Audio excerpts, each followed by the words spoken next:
My father sold my soul to the devil. Yes, he did that. The reason was simple. He didn't like daughters and only cared for sons. Our house, an old creaky place with peeling walls and a heavy atmosphere, seemed to mirror his coldness. I, Lilith, was given a name by my father that meant night monster, a name that felt like a curse he placed on me from the moment I was born. Meanwhile, my brother David was named with the meaning noble, and he was my father's pride and joy. From the time I was little, I was always the unwanted child, and my father never tried to hide it.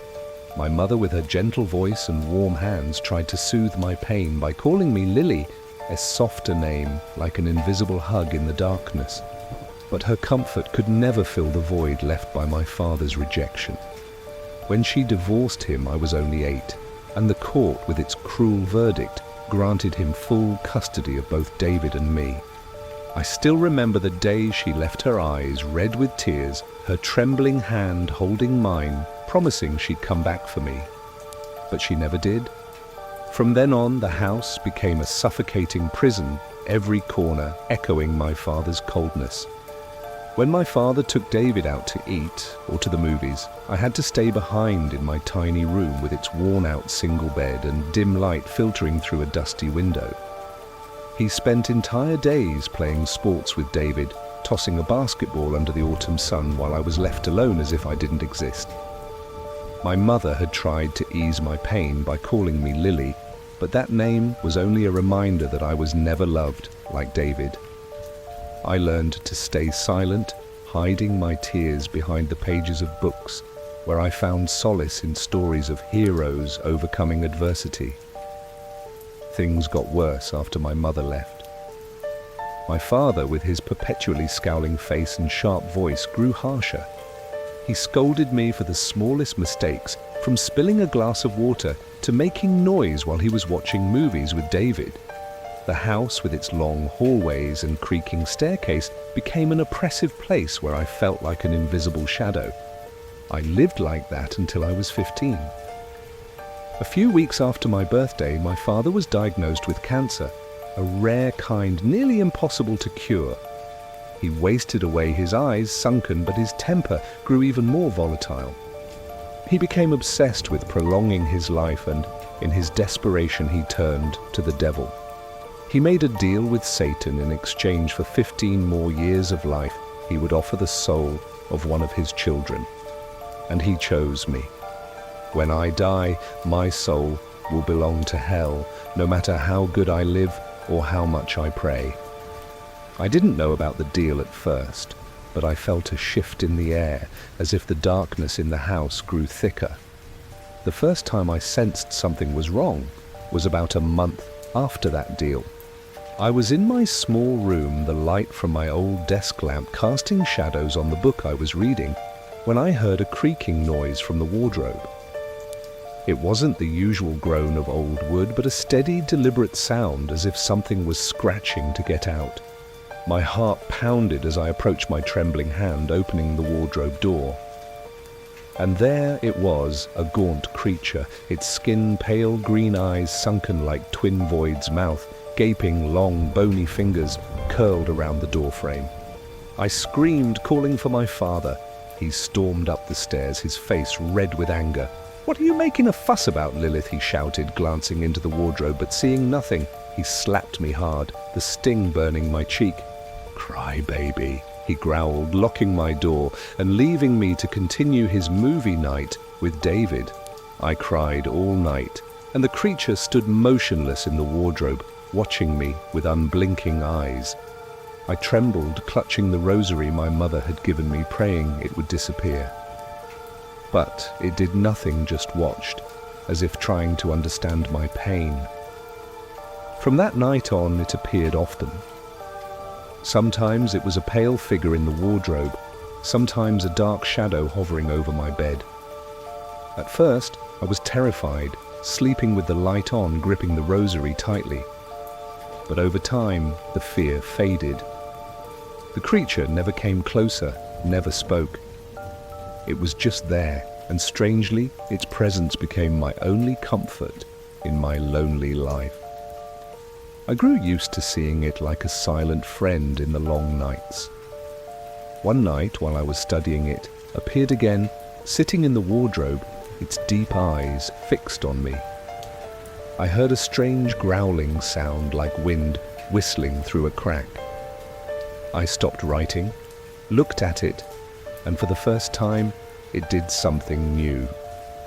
It stepped out of the wardrobe, its tall, lanky frame nearly touching the ceiling, forcing it to stoop to fit the small room. I should have been terrified, but I wasn't.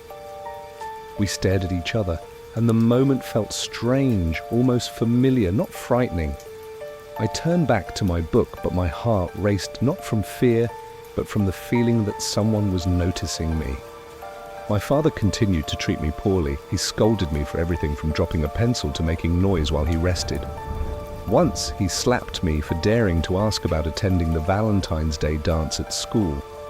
I ran to my room, tears streaming down my face, and saw Papa standing by the wardrobe, its eyes seeming to share my sadness. I started calling it Papa, the name slipping out during a particularly painful night, when the boy I liked didn't invite me to the dance, and my father hit me again. Papa, I whispered, and it tilted its head as if accepting the name. From then on, Papa became my companion. It never spoke, but its presence was enough to soothe my pain. When my father yelled at me, Papa stood in the corner of the room. When I cried over being rejected, Papa sat by the bed, its eyes glinting as if it understood. I started talking to it, sharing my dreams, my fears, and the times I missed my mother. Papa just listened, but I felt it cared, unlike my father, who only hurt me. One night I made a mistake. I was reading my favorite novel, Wuthering Heights, aloud to Papa, my voice echoing in the small room. Papa tilted its head as if curious about the story. But I was so engrossed that I didn't realize I was making too much noise. David suddenly burst through the door. "Lilith, what are you doing? And what's that?" he shouted. My father rushed up, immediately holding a bottle of holy water he always kept on the fireplace. Papa didn't have time to hide in the wardrobe. I clung to it, sobbing as my father splashed the holy water on it. Papa let out a horrific screech as if the whole world could hear it. I watched in horror as Papa, who had been by my side for all those years, dissolved into nothing, leaving only a scorched mark on the floor. "It's done, it can't hurt us anymore," my father said, pulling David into his arms. I collapsed beside Papa's remains, tears falling, Papa's lifeless body unable to stop crying. We were all too caught up in our own worlds to notice something else had appeared. It was massive, taller than Papa, with two large horns, a goat-like head, and a large staff in its hand. My father turned slowly, his face pale, as he looked at the creature. "Sir," he stammered, "we had a deal." Satan, for it was Satan himself, laughed loudly. "I gave you 15 years of life with two conditions. Your daughter's soul would be mine after she dies, and you were not to harm her. But you harmed her, and now you've killed one of my best servants." My father fell to his knees, begging, "No, please, I'll do anything." Satan turned to me. "There's one way," it said. "If your daughter forgives you, I'll set you free, and you can live out your remaining days." My father looked at me, forcing a smile. "Hey, Lily, forgive your dad, okay? I'm your father." I hesitated, looking at him, the man who sold my soul, who beat me, who abandoned me.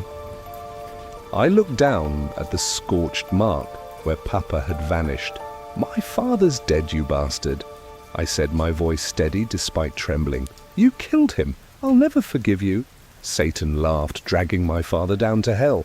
His screams echoed, then faded. David stood there stunned, saying nothing. I stepped to where Papa had disappeared, kissing the scorched floor. "Goodbye, Papa," I whispered.